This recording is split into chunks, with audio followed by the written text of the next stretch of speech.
Hi there, this is Dave Palmer, St. Thomas Aquinas for everyone. Thanks for joining me as we continue through the Summa Theologia. I hope you're enjoying this. You know, we've been doing this for about a half a year now as far as me going through the Summa. We're almost halfway through the Summa, so we're just about on track, a little bit behind. But I do appreciate the comments and the questions that you're beginning to ask. If something in one of these videos resonates with you, or if a question pops into your mind, I really want to start a community of Thomists. I'm, no big, genius when it comes to Thomas, but I love him. I love learning it. I love teaching it. And I would love your feedback as well. We are starting today the first of 4 videos on Thomas's treatment on the law. And it's a very interesting part of the Summa. It's still in Prima Secunda, the first part of the second part of the Summa. And eventually we'll get into the 4 kinds of law. I don't know if you've heard of those yet before, like the eternal law, the divine law, the natural law, and the human law. That's really interesting. In fact, that'll be next. Okay, not this one, it'll be next. Also, the old law, the new law, the Old Testament, the New Testament, and some other little surprises in there as well. So this is number 1, and it's going to be kind of brief, just a couple of articles, just a little bit of an introduction. And so I'll just start off by saying that, when you think of law, what comes to mind? Okay, if you were just kind of doing word association, what would you think of when it comes to law? And so I put a few images up here. I think a lot of people think of police officers, right? They enforce the law, right? What about basic laws like speed limits and curfews and, just other things that the law imposes upon us? And you might think of a judge. You might think of a particular court case like Roe v. Wade back in 1973, Supreme Court case. And also, the church has laws. The church has precepts. The church has ecclesiastical canon law, that kind of thing. So law is pretty broad. But what's it for? What's the meaning? What's the purpose? Okay, that's what we're going to talk about today. All right, so the first question that Thomas asks in question 90, article 1, first part of the second part of the Summa, is whether law is something pertaining to, and of course he has the answer there, but I just want to throw that out to you. What do you think law pertains to? What is the way that we measure law, and by what basis or what standard do we measure that something is a law? Well, Thomas is going to say by reason, for the reason that we'll explain right here.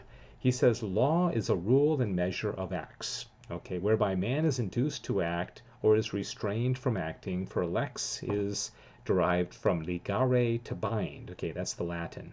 Because it binds one to act. Now, the rule and measure of human acts is the reason. Okay, that's really what makes us human, is that we are rational creatures. We have an intellectual soul. That's what makes us different from your dog or your pet goldfish, right? Since it belongs to the reason to direct to the end. All right? Remember, this is the whole theme of the Summa, is everything we do is directed towards the end. Remember we've talked about this, the final cause, that the purpose, to what we are directed to, right? Which is the first principle in all matters of action. Okay, everything we do is geared towards our final end. Which really, once that sinks in, once you realize that that's the case, everything takes on more meaning, from waking up in the morning to the way you treat your spouse or your kids or your coworkers, what you eat, how you eat, what you do for leisure, that kind of thing, right? Okay, cool. Says, which is the first principle, since it belongs to the reason to direct to the end, which is the first principle in all matters of action, according to the philosopher Aristotle, right? Now, that which is the principle in any genus is the rule and measure of that genus. Now, he's going to get a little complicated here, so don't get too concerned if you don't understand this. For instance, unity is the genus of numbers, and the first movements is the genus of movements. Consequently, it follows that law is something pertaining to reason. All right? All you really need to know is that law is based on reason. All right? It's a great gift that we've been given by God to be able to reason, to be able to think through things and to understand. All right? This ties into the virtues, which we'll be doing a lot more of here as we go along. All right, whether law is always something directed to the what? What's the purpose of the law? What is it directed towards? Okay, we know that the basis of law is reason. Okay, that's how we know what is right and what is wrong. In this case, it's the common good. Thomas will say that it's more important that the common good is served than the individual good. Okay, and here's an example. Busy freeway, I don't know where this is, maybe Los Angeles or something, and all these people driving their cars and they're trying to get places to work or the airport or what have you, grocery store, take their kids to school. They're all, a lot of them are in a hurry, but there has to be a law that dictates what people can do, speed limits, because the common good has to be served rather than the individual good. All right, so this guy in his fancy car, maybe he can drive 180 miles per hour, okay, and he wants to. But when he gets into this circumstance in the traffic, he has to abide by the law because of the common good. Just like the person who is afraid of driving more than 30 miles per hour shouldn't drive on this road because that doesn't serve the common good for somebody to be driving so slowly, right?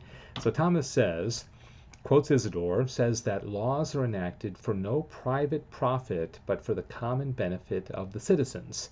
Now, the first principle in practical matters, which are the object in the practical reason, is the last end. Okay, see how the last end keeps coming back?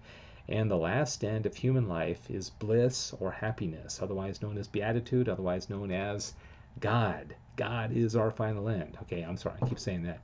Okay, consequently, the law must need regard principally the relationship to happiness. Moreover, since every part is ordained to the whole as imperfect to perfect, and since one man is a part of the perfect community. Isn't that awesome to think about that? That's a lesson that is so important, that no man is an island, no person can just impose their will on society and do whatever they want. We have to work together for a common goal, a common purpose, a common good. That's what Thomas is saying here, and it makes a lot of sense. The law must needs regard properly the relationship to universal happiness. And so this also means that if all of us were thinking about our final end, not only our final end, but everybody else's final end, and that was our goal. I want to get you to heaven and you to heaven, and I want to get myself to heaven. What a beautiful world we would live in, right? Okay, so that's going to do it for the law part 1. Thanks for watching, and in the next video we're going to talk about the 4 kinds of law. I've already listed them, but they're really interesting and they're all different. But if you haven't learned these yet, or you haven't familiarized yourself with them, it's a lot of fun. Okay, I think you're going to enjoy that. Thanks again for watching. Be sure to share this, let other people know about it. Let's learn the Summa together. Okay, God bless you. I'm Dave Palmer. This is St. Thomas Aquinas for everyone.